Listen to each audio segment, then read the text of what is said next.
Hello बच्चों, आपका स्वागत है मेरे यूट्यूब चैनल कंबोज सर पर। बच्चों, हम देख रहे थे क्लास 10th का प्रीवियस पेपर यूपी बोर्ड 2021-22 का सैम्पल पेपर। तो उसी सीरीज़ में हम लेकर आए हैं पार्ट सेकंड।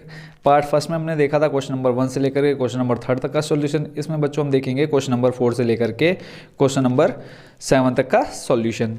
तो बच्चों आते हैं सीधा क्वेश्चन नंबर 4 में। देखो, इसमें लिखा है सभी खंड ज्ञात कीजिए। ठीक है, सभी खंड सॉल्व करने हैं। इसमें जो का नंबर, इसमें भी टोटल 4 पार्ट में दे रखा है क्वेश्चन नंबर 4 को। पहला नंबर है इसमें जो का नंबर है वो है यूक्लिड विभाजन प्रमेय का एल्गोरिथम का प्रयोग करके 272 और 1032 का एचसीएफ ज्ञात कीजिए। ठीक है, देख सकते हैं आप स्क्रीन पर। शायद इसकी जो लाइट है ज़्यादा हो रखी है, ब्राइटनेस को हम थोड़ा कम कर देते हैं और आप देख सकते हैं यहाँ पर का नंबर दिख रहा होगा बच्चों आपको कि यूक्लिड विभाजन प्रमेयिका का प्रयोग करके 272 और 1032 का एचसीएफ ज्ञात कीजिए। इस क्वेश्चन को बच्चों देखते हैं हम सॉल्यूशन। क्वेश्चन नंबर कर रहे हैं हम 4 का नंबर। अब सबसे पहले हमें ये पता होना चाहिए कि बच्चों यूक्लिड विभाजन क्या होता है। तो यूक्लिड विभाजन बच्चों हमने एल्गोरिथम सीखी थी, क्या होता है ए बराबर B into Q plus R.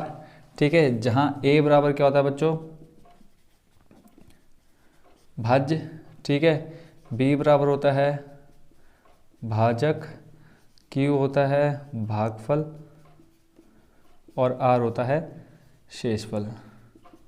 ठीक है, तो अब एग्ज़ाम का टाइम है तो इतनी डिटेल से हमें इसको समझना नहीं है। ठीक है, तो हम सीधा इसका सॉल्यूशन देखेंगे। यूक्लिड विभाजन क्या कहता है कि जो भी हमें दो संख्या दे रखी होगी उसका हमें स्टेप बाय स्टेप क्या करना होता है, एचसीएफ फाइंड करना होता है। संख्या में दे रखी है 272 और दूसरी संख्या है 1032।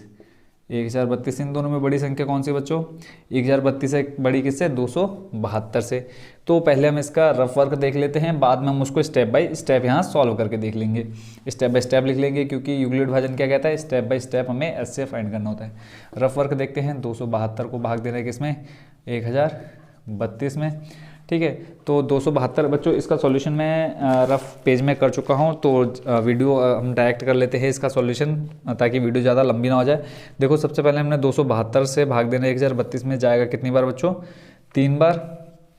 ठीक है, 3 बार करने पे आएगा हमारे पास यहाँ पे कितना, 816 आएगा और शेष बचेगा हमारे पास 216। ठीक है, फिर 216 और जो हमारा ऊपर था ये आ जाएगा अब कहाँ पे, इस जगह पे 272। ठीक है, 272 को भाग दिया 1032 में, 816 आया 3 बार में, शेष बचा हमारा कितना 216। तो ऊपर जो हमारे पास क्या था बच्चों, भाजक था, वो बन जाएगा हमारा क्या, भाज्य। अब 216 का भाग देना है किसमें, 272 में। कितनी बार जाएगा, एक बार आ जाएगा बच्चों कितना, 216। शेष बचेगा कितना, 56।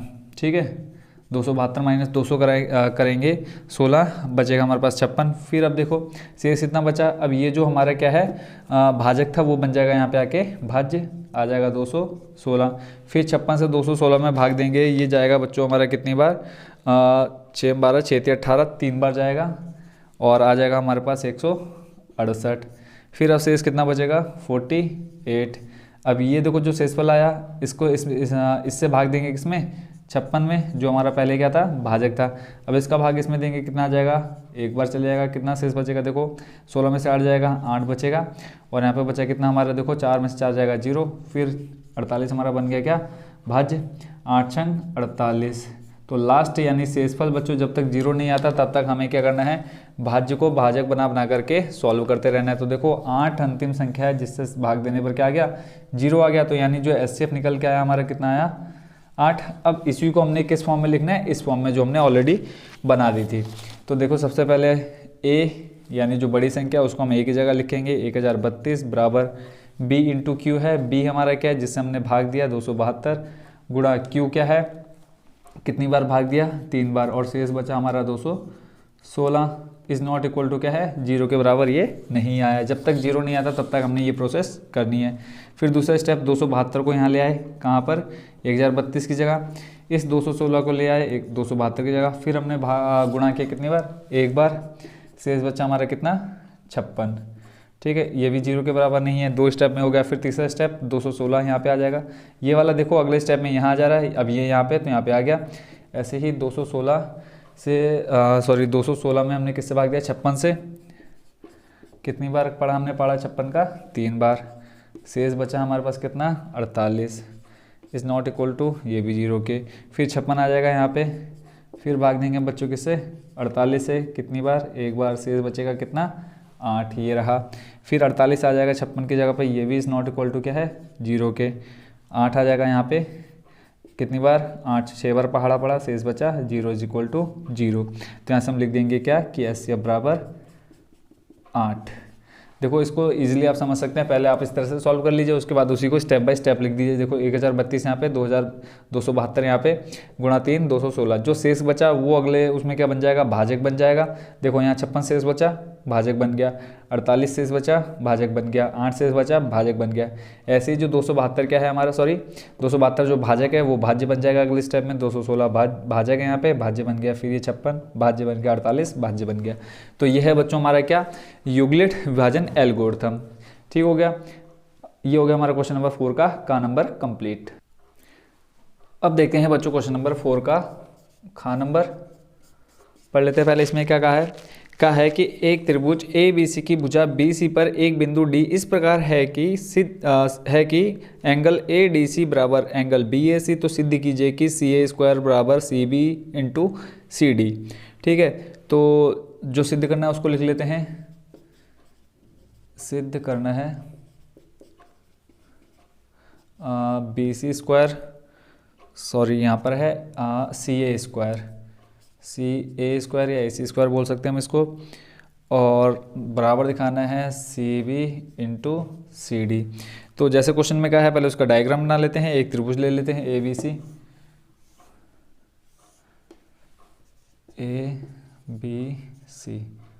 ठीक है। और फिर क्वेश्चन में जैसे कहा है आगे कि BC पर एक बिंदु D है। BC पर एक बिंदु हम D ले लेते हैं कहीं पर भी, ठीक है। ये हमने ले लिया बिंदु D। इस प्रकार है कि और दिया है, जो दिया है वो भी लिख लेते हैं। दिया है एंगल कौन सा, ADC इक्वल टू है एंगल BAC। ये चीज़ हमको दे रखी है कि जो एंगल ADC है, देखो एंगल ADC है वो बराबर है किसके, एंगल BAC के। यानी एक ये वाला त्रिभुज हमारा इधर वाला हिस्सा, ठीक है, और एक ये कंप्लीट बड़ा वाला। तो हम इन दोनों त्रिभुजों को ले लेते हैं, त्रिभुज ADC और त्रिभुज BAC में। देखो बच्चों अब हमें ये जो चीज़ दिखानी है उसके लिए पहले हमें क्या दिखाना होगा, इन दोनों त्रिभुजों को समरूप दिखाना होगा। जब दोनों त्रिभुज समरूप हो जाएंगे तो हमें पता है कि जो समरूप त्रिभुज होते हैं उनके संगत भुजाएं क्या होती है, समानुपाती होती हैं। तो उस प्रमेय से हम क्या कर लेंगे, निकाल लेंगे CA² बराबर CB इंटू CD। तो पहले इन दोनों त्रिभुजों को हम क्या दिखाएंगे, समरूप दिखाएंगे। तो त्रिभुज ADC और BAC में देखो एक चीज़ तो हमको ये दे रखी है कि एंगल ADC बराबर है एंगल BAC, ठीक है, दिया है, यहाँ लिख लेते हैं हम ब्रैकेट में, दिया है, ठीक है। और उसके बाद फिर देखेंगे ADC यहाँ पर एंगल C, देखो ADC में भी आ रहा है। फिर देखो त्रिभुज BAC में भी आ रहा है। तो यहाँ पे हम लिख लेते हैं एंगल C बराबर एंगल C, ब्रैकेट में क्या आ जाएगा, उभयनिष्ठ। बच्चों समरूप दिखाने के लिए हमें दो ही एंगल काफ़ी हैं, ठीक है। अगर दो एंगल बराबर हो जा रहे हैं तो दिया हुआ त्रिभुज क्या होगा, समरूप होगा। तो यहाँ से लिख लेते हैं हम एंगल कसौटी से क्या हो जाएगा कि त्रिभुज ADC बराबर हो जाएगा, सॉरी समरूप हो जाएगा किसके, त्रिभुज BAC के। अब जब बच्चों त्रिभुज दोनों क्या हो गए, समरूप हो गए, तो इनकी जो संगत भुजाएं होंगी वो भी क्या होगी, समानुपातिक होंगी। तो यहाँ से हमें पता है कि ये यहाँ से इन दोनों को लेंगे पहले A और D को, फिर यहाँ से इधर से दोनों को पहले लेंगे, क्या हो जाएगा AD बट्टे, यहाँ से हो जाएगा AD बट्टे AB, ठीक है। फिर दूसरा तीसरा लेंगे DC बट्टे, इधर से दूसरा तीसरा AC, फिर बराबर पहला तीसरा AC बट्टे में आ जाएगा यहाँ से पहला तीसरा BC। अब देखो हमें सिद्ध क्या करना है, AC²। तो देख लो AC² कहाँ से आएगा, यहाँ पे देखो AC है और यहाँ पे AC, इन दोनों की मल्टीप्लाई कराएंगे AC। तो बच्चों हम ये वाली दो वाली इन दोनों भुजाओं को ले लेंगे। तो यहाँ से लिख लेते हैं DC बट्टे AC बराबर AC बट्टे BC, क्रॉस मल्टीप्लाई करा देते हैं। तो देखो AC इंटू AC हो जाएगा AC² बराबर ये आ जाएगा BC इंटू CD, ठीक है बच्चों। यही चीज़ हमको सिद्ध करनी थी। देखो AC² आ गया, बराबर में आ गया CB इंटू CD। ये आगे पीछे हो सकते हैं, इनसे कोई प्रॉब्लम नहीं है। तो ये चीज़ बच्चों को सिद्ध करनी थी और ये हो चुका है बच्चों कंप्लीट हमारा क्वेश्चन नंबर 4 का खा। अब देखते हैं बच्चों 4th नंबर का गा नंबर। इसमें रचना करनी है। तो रचना बच्चों हम यहाँ डायरेक्ट बताते हैं कैसे करनी है। आप इसको जब आप नोटबुक में नोट करेंगे तो आप प्रकार, पेंसिल और किसकी हेल्प लेंगे, स्केल की। ठीक है। क्वेश्चन दिया है बच्चों इसमें कि 5 सेंटीमीटर लंबी रेखाखंड खींचिए और इसे 2:3 में विभाजित कीजिए। दोनों भागों की माप लिखनी है। ठीक है। तो जैसे जैसे मैं रचना करूँगा वैसे वैसे आप अपनी नोटबुक में रचना करेंगे विथ हेल्प ऑफ प्रकार। मैं बताऊंगा बट मेरे पास बच्चों यहाँ कंपास नहीं है और इस वाइट बोर्ड पर मैं कंपास का यूज़ नहीं कर पाऊंगा। तो जैसे मैं बताऊंगा वैसे ही आपको क्या करनी है, नोटबुक में रचना करनी है। तो सबसे पहले क्या कहा है, 5 सेंटीमीटर एक रेखाखंड खींचना है। तो मान लेते हैं आप स्केल की सहायता से, ठीक है, स्केल में देख करके 5 सेंटीमीटर की एक रचना कर देना। मान लिया हमने, ये क्या है, 5 सेंटीमीटर है। इसको हम नाम दे देते हैं ए और बी। और फिर आगे क्वेश्चन में कहा है कि इसे 2:3 में विभाजित कीजिए। इस रेखाखंड को हमें 2:3 में विभाजित करना है। तो 2:3 में हम डायरेक्ट विभाजित नहीं कर सकते। तो यहाँ देखेंगे 2 और 3 को हम जोड़ेंगे, कितना आ जाएगा, 5। तो हम इसी के सापेक्ष एक न्यूनकोण ले लेते हैं। ठीक है। जिसे बराबर हम क्या करेंगे, बराबर 5 भागों में बांटेंगे। अब वो 5 भागों में बराबर कैसे बांटेंगे बच्चों, प्रकार की सहायता से आप थोड़ी सी त्रिज्या ले लेना। ठीक है। चाहे 1 सेंटीमीटर चाहे 2 सेंटीमीटर लेना। ठीक है। तो यहाँ ए पर रखेंगे प्रकार और एक कट लगाएंगे। ठीक है। जो कट आप यहाँ से लेकर के, ए से लेकर के यहाँ तक लगाएंगे, सेम त्रिज्या, यानी हमें प्रकार को हिलाना नहीं है। और सेम ऐसे ही आगे कट लगा लेने, कितने, 5। 2 हो गए, 3, 4, 5। ठीक हो गया। ये हो गया हमारे क्या, 5 थोड़े बड़े बड़े कर लेते हैं क्योंकि हमने 5 सेंटीमीटर से ज़्यादा का रेखाखंड बनाया है। तो ये हो गया 1, 2, 3, 4 और ये 5। ठीक है। हमने मान लिया 5। इसको नाम दे देते हम A1, A2, A3, A4, A5। ये सारा काम बच्चों आपने किससे करना है, प्रकार और स्केल की हेल्प से। सबसे पहले आप 5 सेंटीमीटर एक रेखाखंड खींचना है स्केल की सहायता से। फिर 2:3 लिया, तो यहाँ से हमने क्या ले लिया, टोटल 5 आ रहा है। तो हमने उसी के सापेक्ष एक न्यूनकोण लिया। ठीक है। और उसको बराबर एक रेखाखंड बना दिया और उसे बराबर 5 भागों में बांट दिया। फिर क्या करना है, हमने B और ये A5 को आपस में मिला देना है। किसकी सहायता से, स्केल की सहायता से। तो यहाँ देखो ये बराबर हमारे 1, 2, 3, 4, 5 भाग आ गए। 1, 2, 3, 4, 5 भागों में बांट दिया। किसको, रेखाखंड A और A5 को। ठीक हो गया। अब क्या करना है, यहाँ से एक कुछ भी अपने से, ठीक है, प्रकार में थोड़ी सी दूरी भर करके हमने एक कर्व लगाना है। ठीक है। एक चाप लेना है। अब ये जो चाप आपने लिया है उसको नाप लेना है प्रकार की सहायता से। ठीक है। ये चाप मान लो इतना आ रहा है। सेम इसी को कहाँ पे रखना है, A2 पर। यहाँ पे देखो 2:3 में बांटना है, तो हमने कहाँ पे रखना है, 2 पर। यहाँ रख करके प्रकार को इतनी ही दूरी का एक क्या लगाएंगे, कट लगाएंगे। तो ये कट लगभग अप्रोक्स ऐसा आएगा। ठीक हो गया। फिर सेम प्रकार को बिना हिलाए इस पॉइंट पर रखना है जहाँ पे ये कट हो रहा है रेखाखंड। ठीक है। फिर दोबारा एक चाप लगाना है, तो ये चाप कुछ इस तरह से आएगा। ठीक है। जहाँ पर ये एक दूसरे को क्रॉस कर रहे हैं वहाँ से एक रेखाखंड खींच देना है, कहाँ पर, A2 पर। ठीक हो गया। तो जहाँ पर ये कट हो रहा है उसको हम नाम दे देते हैं C। तो ये बच्चों हमारा 2:3 बन गया। अब इनको नाप लेना है आपने, AC की दूरी नापनी है और BC की दूरी नापनी है। AC बराबर BC, इन दोनों की दूरी आपने स्केल से नाप लेनी है और यहाँ पर लिख देना है कि AC बराबर इतना आया और BC बराबर इतना आया। तो बच्चों रचना में आप क्या लिखेंगे, सबसे पहले हमने एक रेखाखंड 5 सेंटीमीटर का रेखाखंड खींचा AB। ठीक है। फिर 2:3 में उसे बांटना है। तो हमने एक न्यूनकोण लिया और एक रेखाखंड की रचना की A से A5 तक और उसे बराबर 5 भागों में बांट दिया, जिसका नाम हमने रखा A1, A2, A3, A4, A5। फिर हमने क्या लिया, A5 पर प्रकार रख करके एक त्रिज्या ली, एक चाप लगाया। फिर उसी चाप को हमने A2 पर रख करके एक कर्व बनाया, एक फिर चाप लगाया।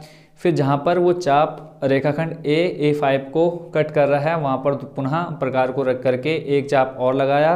फिर जहाँ पर वो चाप एक दूसरे को क्या कर रहे हैं, कट कर रहे हैं, वहाँ से हमने एक सीधा रेखाखंड खींचा, किसकी सहायता से, स्केल की सहायता से, और बिंदु C को A2 से मिला दिया। इस तरह से हमारी रेखाखंड को हमने 2:3 में विभाजित कर दिया। फिर लास्ट में आप लिख देंगे AC बराबर इतना और BC बराबर इतना। ठीक हो गया। ये हो गया बच्चों गा नंबर भी कंप्लीट। अब देखते हैं इसका घा नंबर। रचना का काम बच्चों बहुत ही इजी है, कोई हार्ड नहीं है रचना करना, बस क्वेश्चन समझने की देर है कि कैसे उसका सॉल्यूशन देखना है। घा नंबर में दे रखा है यदि cos थीटा बराबर 7/8 हो। क्वेश्चन नंबर कर रहे हैं हम 4 का घा। दे रखा है क्या, कॉट थीटा बराबर 7/8, कॉट थीटा बराबर 7/8। बच्चों ये चैप्टर है हमारा कौन सा, ट्रिग्नोमेट्री, और चैप्टर है कौन सा, 8वां। और ये जो क्वेश्चन है वो आया बच्चों एक्सरसाइज 8.1 से क्वेश्चन। तो बोला है इसमें 1 + sin थीटा, 1 + sin थीटा बट्टे में है 1 + cos थीटा, ठीक है। फिर दिया है 1 - sin थीटा बट्टे में दिया है 1 - cot थीटा, 1 - cot थीटा। इसका मान बताना है। अब बच्चों इसका मान हम दो तरीक़ों से निकाल सकते हैं। एक तो क्या, कॉट थीटा दे रखा है, यहाँ पे कॉट देख लेंगे क्या होता है, लंब होता है, आधार कर्ण, ये भी जो दो भुजाएं दे रखी है उनको मान लेंगे। फिर दूसरा तरीका देखो, यहाँ पे a + b और a - b फॉर्मूला बन रहा है क्या, a + b और a - b क्या होता है, a² - b²। तो यहाँ से हम लिख लेंगे 1² माइनस, यहाँ से हो जाएगा sin² थीटा। ऐसे देखो a + b, a - b, 1² minus cos² theta. देखो 1 - sin² थीटा होता है बच्चों क्या, cos² थीटा। ऐसे ही 1 - cos² थीटा होता है sin² थीटा, चैप्टर 8 में हमने पढ़ा है। अब देखो cos/sin क्या होता है, cot, और स्क्वायर है तो स्क्वायर का स्क्वायर रहेगा, आ जाएगा cot² थीटा। अब cot थीटा का मान दे रखा हमको कितना, 7/8। तो यहाँ से हम लिख देंगे 7/8 का स्क्वायर। तो 7 का स्क्वायर करेंगे बच्चों कितना आ जाएगा 49, और 8 का स्क्वायर करेंगे कितना आ जाएगा 64। तो ये होगा बच्चों हमारा क्वेश्चन नंबर कौन सा, 4th का घा भी कंप्लीट। अब देखते हैं बच्चों 5वें का नंबर कौन सा, का। 4th नंबर पूरा हो गया कंप्लीट, उसमें 4 पार्ट थे। 5 में भी दे रखे हैं बच्चों टोटल हमको 4 क्वेश्चन, इसमें भी सभी करने अनिवार्य हैं। क्वेश्चन है 2 क्रमागत धनात्मक पूर्णांक ज्ञात कीजिए जिनके वर्गों का योग 365 हो। क्रमागत शब्द आया बच्चों, यानी जो भी हम मानेंगे क्रम से मानेंगे। कैसे देखते हैं, माना 2 संख्याएं लेनी है हमें, माना पहली क्रमागत संख्या बराबर ले लेते हैं x, क्रमागत मतलब क्रम से आने वाली, तो दूसरी क्रमागत संख्या बच्चों हो जाएगी x + 1। इन दोनों के वर्गों का गुणनफल दे रखा है 365। तो यहाँ लिख लेते हैं प्रश्नानुसार इन दोनों का गुणनफल यानी वर्गों का गुणनफल x + 1 का स्क्वायर बराबर दे रखा है कितना, 365। अब देखो x² को तो हम रह देते थे x², ठीक है, मल्टीप्लाई इधर रहने देते हैं। देखो a + b का होल स्क्वायर क्या हो जाएगा, a² + b² + 2 × a × b = 365। Sorry क्या दे रखा है, 2 क्रमागत धनात्मक पूर्णांक जिनके वर्गों का योग, वर्गों का योग है तो यहाँ पे बच्चों क्या आएगा प्लस, ये हमने दोनों का वर्ग किया और ये क्या है प्लस, वर्गों का योग दे रखा है 365। सॉल्व कर लेते हैं, x² ऐसे रहेगा प्लस x² का x², फिर +1 और इधर आ जाएगा प्लस का 2x, प्लस का 365 है, लेफ्ट में आ जाएगा माइनस का 365 = 0। ये दोनों हो जाएंगे ऐड, क्या आ जाएगा 2x² प्लस का 2x और देखो माइनस का 365 है, और ये प्लस का 1 आ जाएगा बच्चों कितना, माइनस का 364 = 0। पूरे समीकरण में आपको 2 2 दिख रहा होगा, देखो यहाँ भी 2 यहाँ भी 2, और जब इसको तोड़ेंगे तो 2 यहाँ भी आएगा, तो ले लेते हैं 2 कॉमन लेने के बाद बच्चों क्या बचा, x² प्लस x माइनस 2 1 कम 2 1 बचा, आ गया 16, 2 8 16, 2 दूनी 4 = 0। 2 को ले जाते हैं 0 के साइड में, हो जाएगा पूरा 0। तो ये हो जाएगा आउट, ठीक है, ग्राउंड से। तो बचेगा हमारे पास क्या, x² प्लस x माइनस का 182 = 0। तो अब हमें ऐसी 2 संख्याएं देखनी है जिनका गुणा कराने पर 182 आए और घटाने पर 1 आए। तो देख लेते हैं वो 2 संख्या कौन सी है बच्चों, 14 × 13। देख लेते हैं इनका गुणा कराने पर बच्चों इतना आ रहा है या नहीं आ रहा है। देखो 13 का पहाड़ा 4 बार पढ़ेंगे कितना आ जाएगा, 13 दूनी 26, 13 39, 13 चौको 52 का 2, हंसी लगा 5, 13 और 5 कितना हो जाता है बच्चों 18, 182। कैसे, देखो सबसे पहले इसके x के साथ जो भी संख्या रहती है उसका गुणा कराते हैं हम अंतिम पद से। तो यहाँ पे 1 × 182 आएगा कितना, 182। फिर दूसरा काम क्या देखते हैं हम, यहाँ पे चिन्ह देखते हैं, माइनस है, अगर यहाँ पे प्लस हो तो वो 2 संख्याएं जोड़ने पर आनी चाहिए, और अगर यहाँ पे माइनस है तो वो दोनों संख्याएं घटा कर आना चाहिए इस x के पास जो भी रहेगा। तो यहाँ पे x के साथ कितना है 1, ठीक हो गया। तो जो इन दोनों जो 2 संख्याएं हमें अपनी तरफ से बतानी है, तो उनका गुणा कराने पर आना चाहिए 182 और घटाने पर देखो आना चाहिए कितना 1। तो देखो 14 गुणा 13 कराया 182 आ गया, 14 में से ही 13 घटाएंगे तो 1 बचेगा, यानी इस x की जगह पे हम रख सकते हैं x² प्लस 14 माइनस 13 ब्रैकेट के बाहर x माइनस का 182 बराबर 0। x की गुणा कराते हैं अंदर, ये हो जाएगा x² 14x minus 13x minus का 182 इक्वल टू 0। ब्रैकेट को खोलेंगे तो आ जाएगा x² प्लस का प्लस और ये प्लस हो जाएगा बच्चों क्या 14x, ये प्लस और ये माइनस हो जाएगा 13x माइनस का 182 इक्वल टू 0। अब यहाँ से दो के क्या कर लेते हैं, पेयर बना लेते हैं। तो यहाँ देखेंगे x यहाँ पर ही है और x यहाँ पर भी है, कॉमन ले लेते हैं क्या x, अंदर बचेगा x प्लस 14, ठीक हो गया। अब यहाँ पे देखो x यहाँ पर है बट यहाँ नहीं है, बट हमें पता है यहाँ देखो 13 है और 182 को अगर हम तोड़ेंगे तो कितना आ जाएगा 13 गुणा 14 आएगा। तो यहाँ से हम ले लेते हैं माइनस का 13 कॉमन, तो अंदर बचेगा x माइनस कितना सॉरी प्लस आ जाएगा यहाँ पे और यहाँ पे आ जाएगा कितना 14। अब बच्चों यहाँ कन्फ्यूजन होगी कि यहाँ तो माइनस था यहाँ प्लस आया क्यों।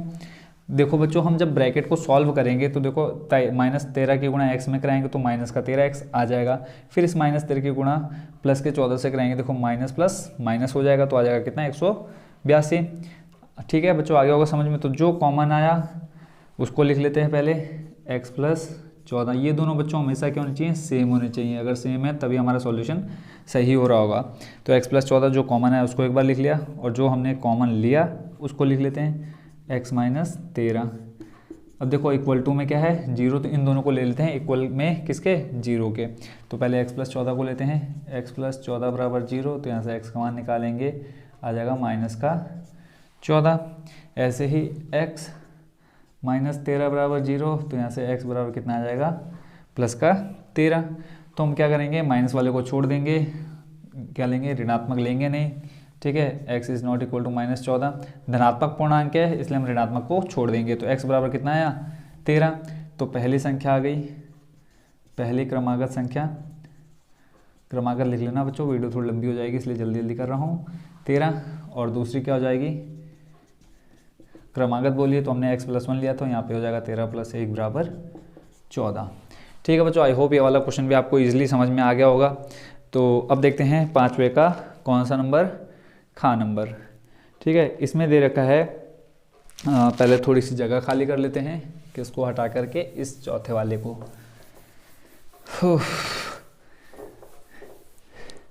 बच्चों एक प्यारा सा कमेंट जरूर छोड़ देना, भले ही चैनल को सब्सक्राइब ना करना, ठीक है चलेगा, बट एक कमेंट जरूर कर देना कमेंट बॉक्स में, उससे थोड़ी सी एनर्जी मिलती है जो हम इतना बोलते हैं। ठीक है तो साथ में थैंक यू सो मच बच्चों आप वीडियो को देखते हैं। और अब देखते हैं बच्चों पाँचवें का खा नंबर। खा नंबर दे रखा है बिंदुओं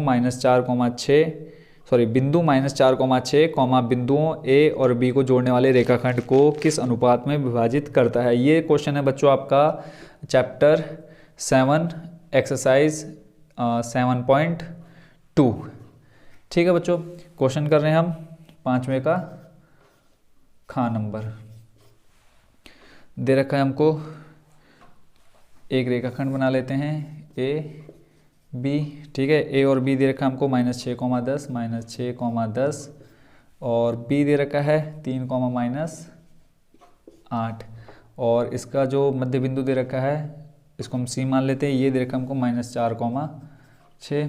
अब बच्चों आपको ये पता होना चाहिए कि ये जो ए के पॉइंट है इसको हम बोलते हैं x1 y1 x2 y2 और ये जो हमारे मध्य बिंदु होते हैं उसको बोलते हैं x और y।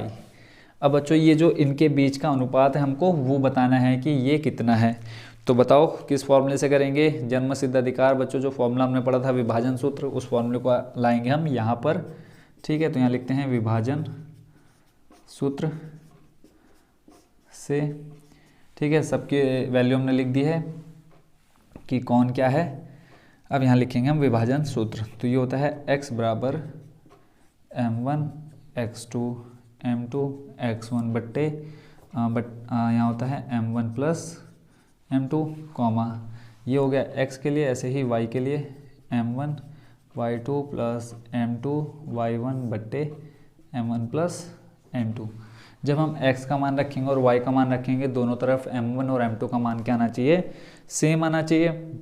तो देखते हैं आता है या नहीं आता है। x का मान -4, ठीक है, यहाँ दिख रहा होगा। फिर m1 का मान हमें निकालना है, गुणा x2 कितना दे रखा है, x2 ये रहा 3, प्लस m2 निकालना है, x1 दे रखा है -6, बट्टे में आ जाएगा m1 प्लस m2।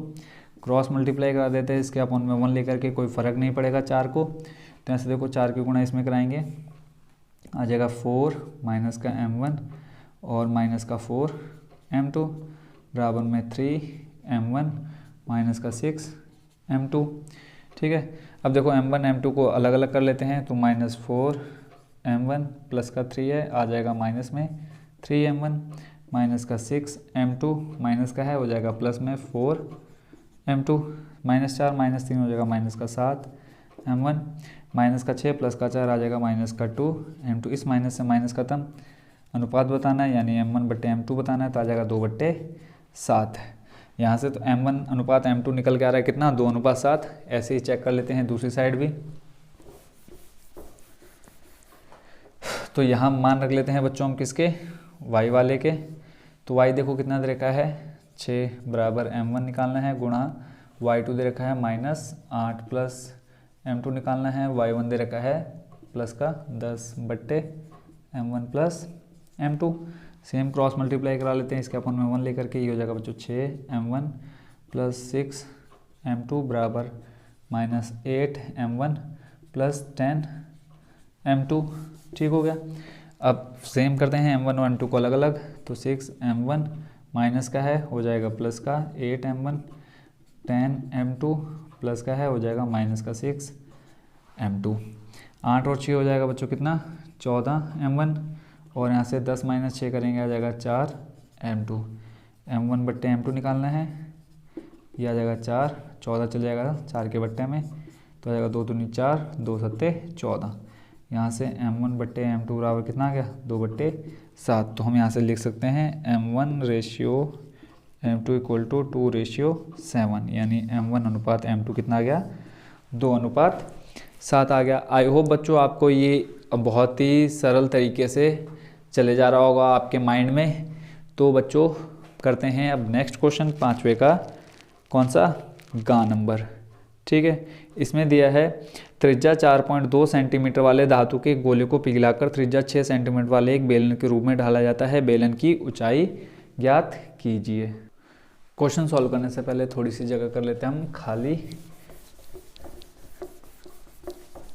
जैसे क्वेश्चन में कहा है बच्चों कि गोले का जो है उसको पिघला करके क्या बना रहे हैं हम, बेलन बना रहे हैं। क्वेश्चन नंबर कर रहे थे हम कौन सा, 5वें का गा, कि धातु के गोले को पिघलाकर त्रिज्या 6 सेंटीमीटर वाले एक बेलन के रूप में ढाला जाता है, बेलन की ऊंचाई निकालनी है।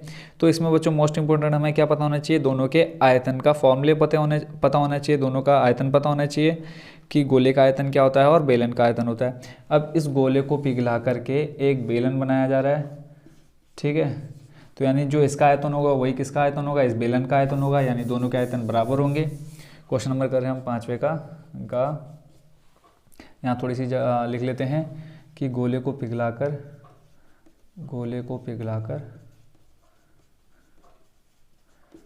बेलन बनाया जा रहा है, बेलन बनाया जा रहा है, तब क्या होगा, गोले का आयतन बराबर होगा किसके, बेलन के आयतन के बराबर, गोले का आयतन बराबर बेलन का आयतन। अब गोले का आयतन का फॉर्मूला बच्चा होता है 4/3 पाई r क्यूब, बेलन का आयतन क्या होता है पाई। अब देखो रेडियस दोनों की अलग अलग है, ठीक है, अगर सेम होती तब हम r को सेम रहने देते, तो यहाँ अलग अलग है तो ले लेते हैं कैपिटल R, पाई r² h। निकालना है क्या है हमको, h निकालना है, और हमको दे रखा है क्या क्या वो लिख लेते हैं। कहाँ गया बच्चों क्वेश्चन, ये रहा। जो गोला है उसकी रेडियस दे रखी है, यानी जो स्मॉल r है उसकी रेडियस दे रखी है 4.2 सेंटीमीटर, जो कैपिटल R है उसकी वैल्यू दे रखी है कितनी, 6 सेंटीमीटर, ठीक है। और कुछ दिया है? नहीं दिया है। यहाँ देखो निकालना है हमको क्या, h निकालना है। तो देखो इस पाई को हमें h को छोड़ना है राइट साइड में, बाकी सब ले आते हैं कहाँ, लेफ्ट साइड में। तो ये हो जाएगा 4 पाई आर क्यूब बट्टे में आ जाएगा 3 into pi into r square equal to h। इस पाई से देखो पाई कर देते हैं हम कट। अब जो मान रख देते हैं किसके, रेडियस रख देते हैं। जो गोले का रेडियस है, गोले की रेडियस है कितनी है, 4.2 है, वो रख लेते हैं 3 बार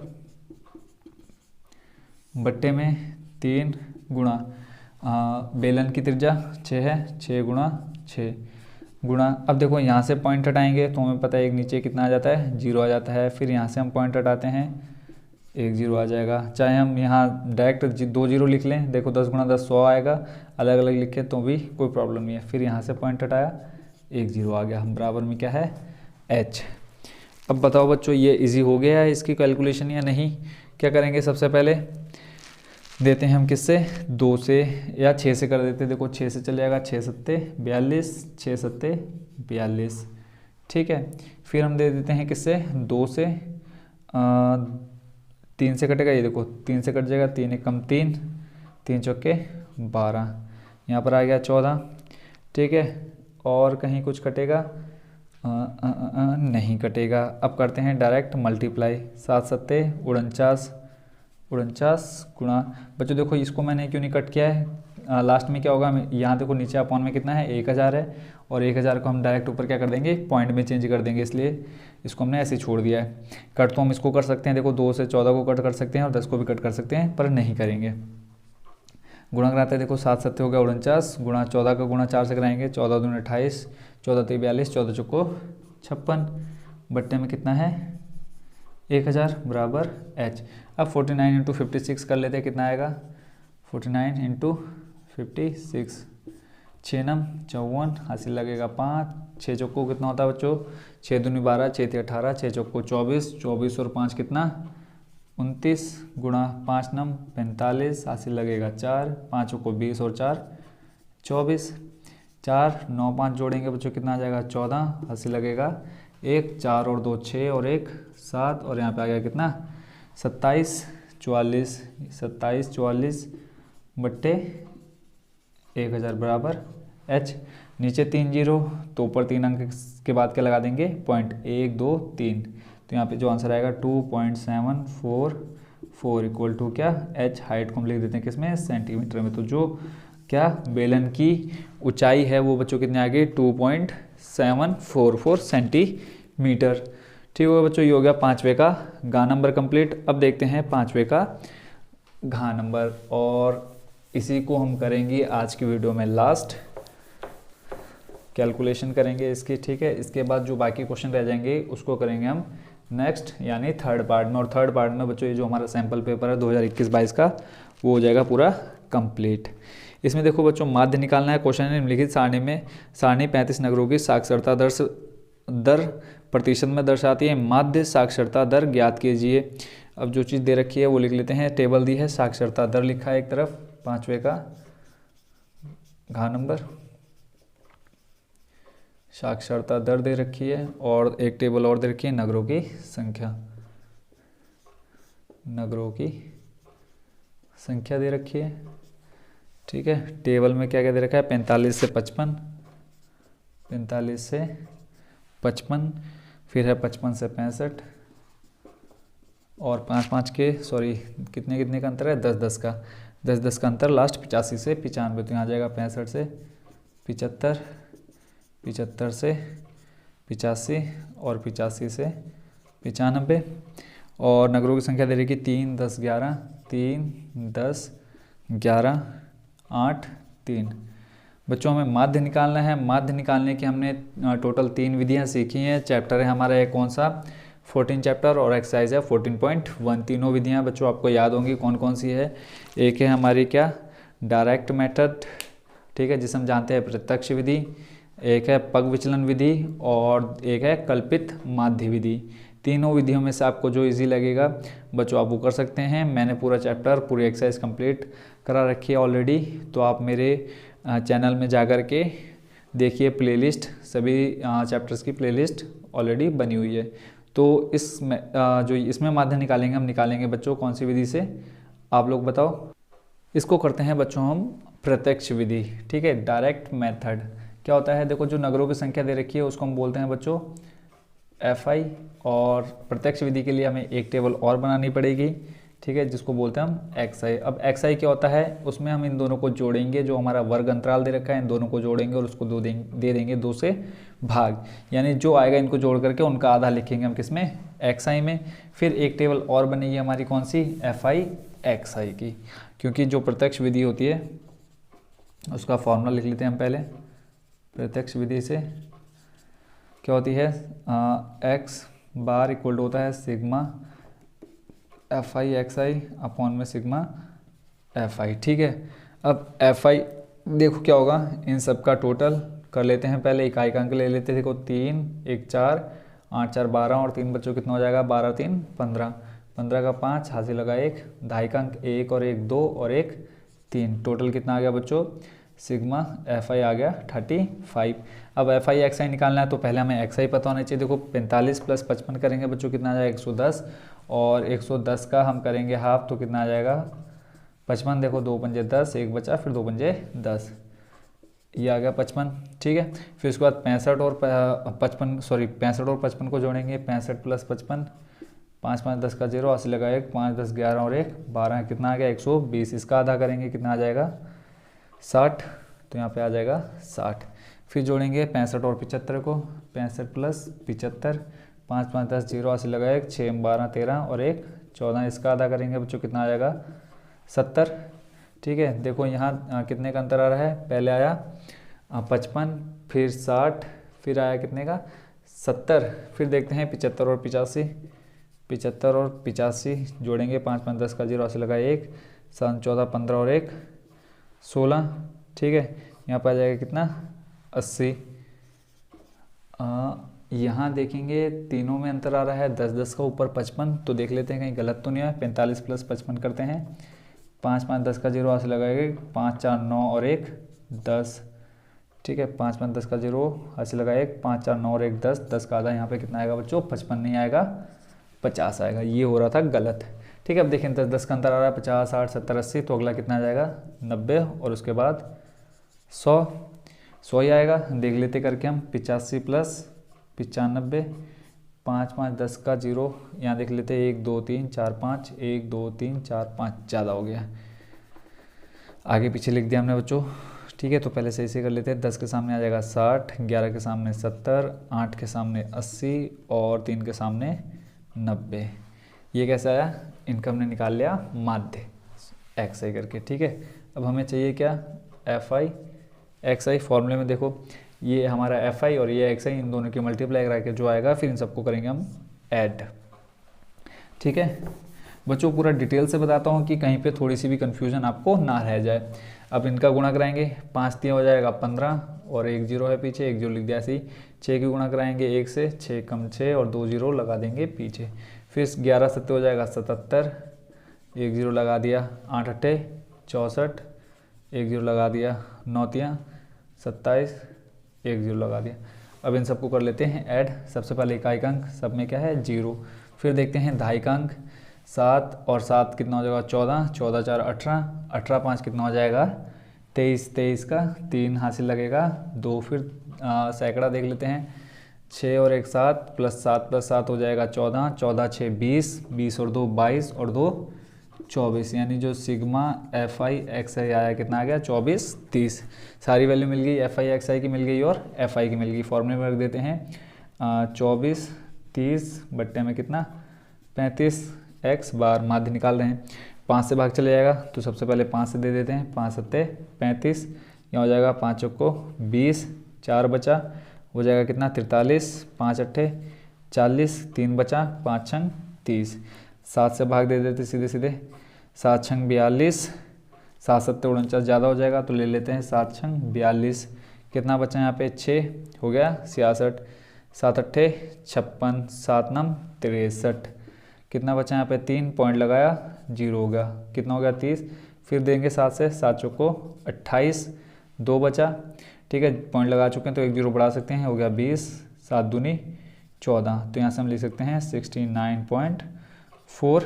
ठीक है, ये क्या आ गया हमारा माध्य आ गया, ये चीज़ हमको निकालनी थी। आई होप बच्चों इसका सॉल्यूशन भी आप इजीली समझ गए होंगे।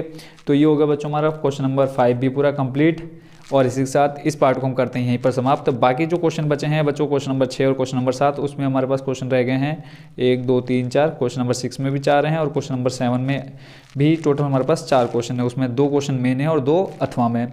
तो देखेंगे बच्चों हम पार्ट नंबर 3 में। मिलते हैं नेक्स्ट वीडियो में नए पार्ट में। Thank you so much for watching.